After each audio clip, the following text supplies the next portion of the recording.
Well, 2026 is in the books. We have three new Hall of Famers. Join me and let's take a look at what cards to possibly target for 2027.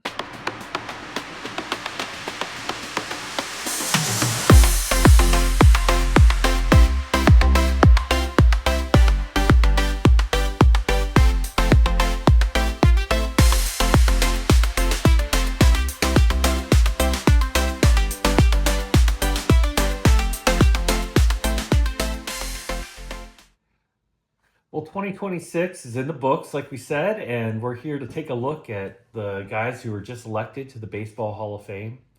There are a lot of Hall of Fame collectors out there. I know that I and the rest of us here at the RKM collection, we collect Hall of Fame rookie cards, and want to take a moment just to look back at the three guys inducted in front of us. We have Jeff Kent, who was inducted by the Modern Day Committee. We also have the number one vote getter overall, Carlos Beltran, with 358 votes. And he's now healthily in the Hall of Fame. And then we had a third inductee, Andrew Jones, who reached the threshold on his ninth year with 78.4% of the vote, and is the third member to join the Hall of Fame this season. So, again, I'm not here to tell you which cards to collect or not collect, but thought we'd take a moment just to look at the rookie card examples from those three that are in the PSA set registry for Post-War Rookie Hall of Fame. Starting here on my right, we have the Jeff Kent, and obviously this is the Fleer update. And Jeff Kent, had been on the ballot and joined the modern day committees and was the only guy to get through out of the modern day committee, going up against guys like Barry Bonds and a few others. Again, power hitting second baseman. You can't say enough about Jeff Kent and his numbers. Over 300 home runs, almost a 300 batting average for his career. Well-deserved, I would think, especially in the modern era, to really have power as a second baseman. But I think there's some people who question Jeff Kent and wonder what that might mean for some of the other second basemen that are either on the ballot now or who may come up in the future. And we're going to take a look at that and maybe go through some of those numbers and see who else might have an opportunity to join the Hall of Fame here in the next year or two. We also had, Carlos Beltran and his two rookie cards. Now, you notice I have two cards here, one for Juan LeBron and one for Carlos Beltran. And they did a great job, and they switched up the photos between the two players. So Carlos Beltran's rookie card is actually a picture of another player. and vice versa, Juan LeBron is the true photo of Carlos Beltran, which makes it kind of a unique rookie card for the Hall of Fame. And so I think you almost need to get both if you're a Hall of Fame collector, because while one is the true rookie card for Carlos Beltran, he's not on it. But the card later in the set is. So again, I think that's an interesting little quirk between those two cards, and something to look at. And then lastly, we had Andrew Jones, a great defensive center fielder. What do you have? 10 Gold Gloves, I think. Again, well-deserving, and got in on his ninth year of eligibility. So a part of me, I have a little tickle in my, I know it's fighting a little bit of a cold, but no, the three of them together make for a healthy class for 2026. But it leaves some questions as to where we go from here. Let's take a look at the overall results and see what we're looking at here. Carlos Beltran, Andrew Jones got in healthily, and then you look at the guys who just missed out. We had Chase Utley, who had 251 votes, Andy Pettit with 206 in his eighth year, Felix Hernandez in his second year all the way up to 46.1%, so he's really rising. Then we had A-Rod with his 40% of the vote. A-Rod, yeah, again, I don't know if he's going to get there with the steroids and whatnot. I think he's going to go the way of Manny Ramirez, who in his year this year, just missed out. And then Bobby Abreu, Jimmy Rollins, Cole Hamels, Dustin Pedroia. The names start getting a little thinner here. Abreu in his 8th year with only 30.8. I don't think he's going to get there. And then, Rollins and Hamels, both in the 20s. Now, Hamels with only his first ballot at 23.8%. I think that's promising. But, you look at some of these, Dustin Pedroia at 20.7%, another second baseman there. But, he's behind Utley. And then we got to look at some of these other second basemen that aren't in the Hall yet that probably should be before you get a guy like Pedroia, in the Hall of Fame. So we'll look at these guys. Clearly, the vote is winding down here. And then all the other first-year guys, after you get past Cole Hamels, everyone else is gone. Ryan Braun, one and done. But again, steroids, and the substances abuse, it's really holding guys back still. And I don't know if we're going to see them break through. So, congratulations to the guys that did break in and are in the Hall of Fame. And what's that mean, going forward? So, as you know, next year, 2027, the Contemporary Baseball Era Committee is out, but it's for managers, executives, and umpires. So I'm thinking, you got to think about guys like Bruce Bochy, 3 World Series rings, 6 most wins all time of any manager. Dusty Baker, 1 World Series and the 8th most wins. I think those are 2 guys that might potentially get in out of that committee next year.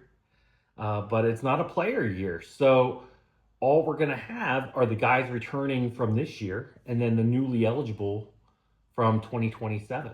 And you got to think, Cooperstown, they're going to want to get at least a player or 2, in that inducting class next season. So let's take a look at who's newly eligible for next year. We have Buster Posey, who's a catcher. Didn't have a very long career, but his numbers are really good for a catcher. So does he, again, has the power? Is that a guy to look at as a first year? Is he going to have enough to get in a first ballot? I don't know, but he's one of those guys. We also have, Ryan Zimmerman. I think his name sticks out. John Lester, his name sticks out a bit. But those guys, again, when you look at their positions and how they measure against the other guys that play those positions, I don't think it's in the cards for them. So at least not in a first year.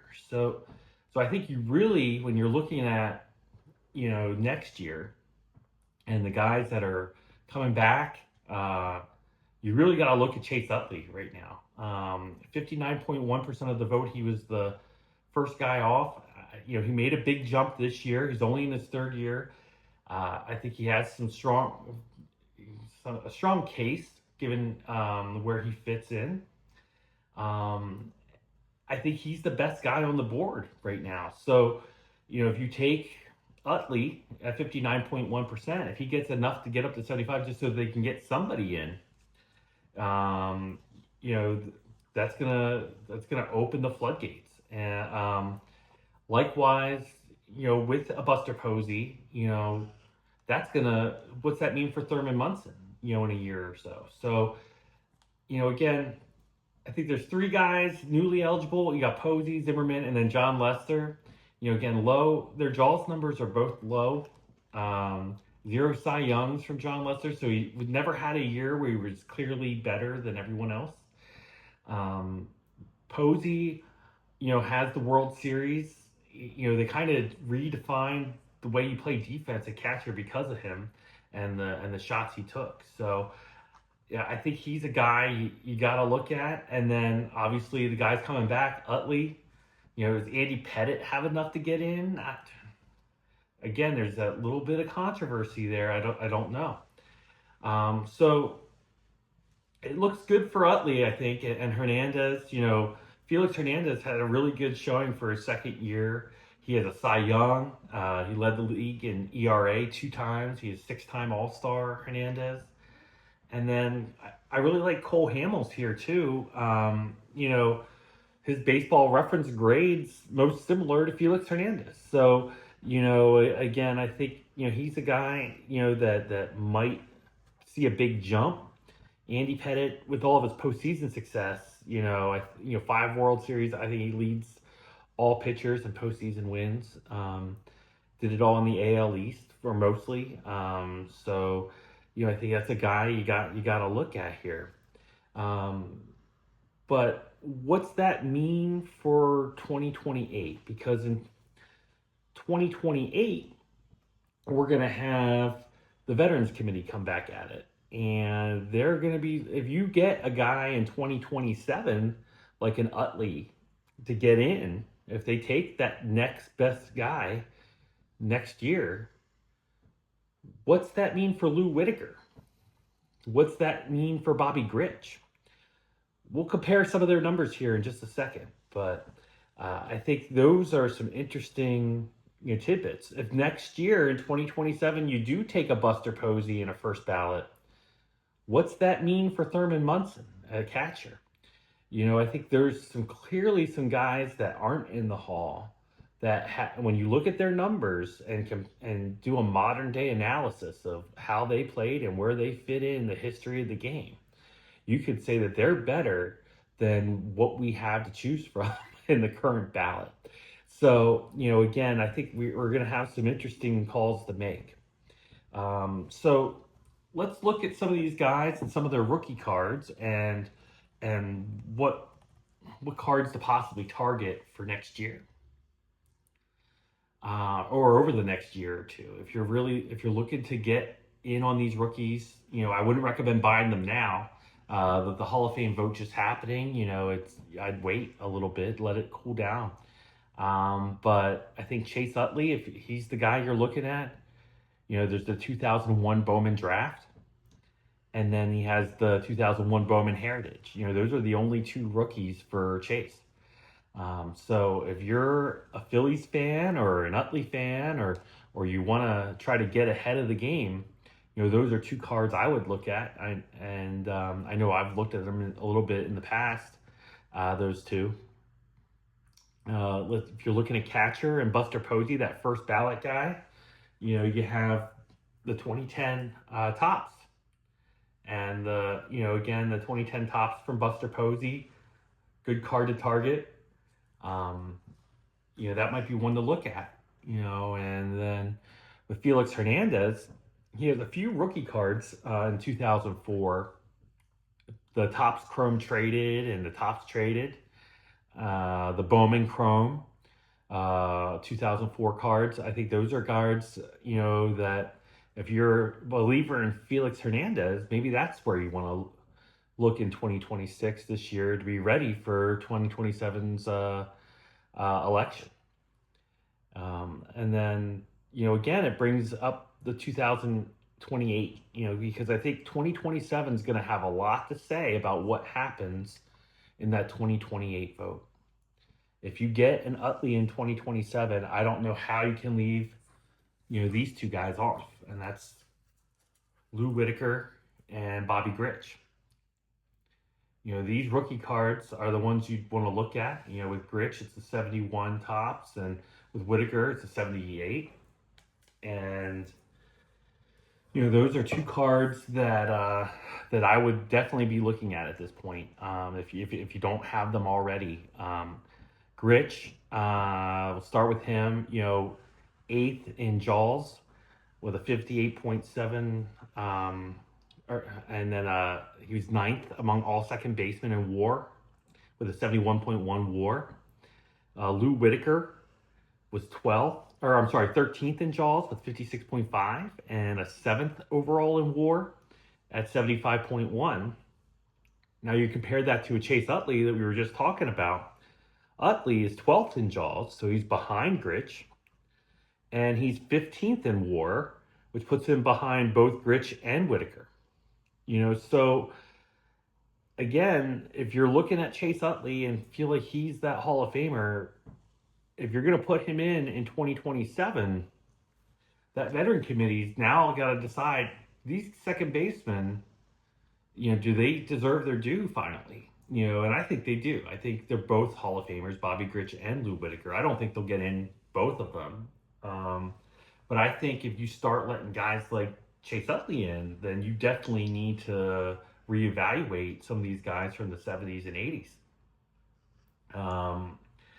The other guy to consider, we talked about Buster Posey as being a first ballot guy, the catcher. And, I can't say enough, but, Thurman Munson, his rookie card here, the 1970 tops. Yeah, 1970 tops.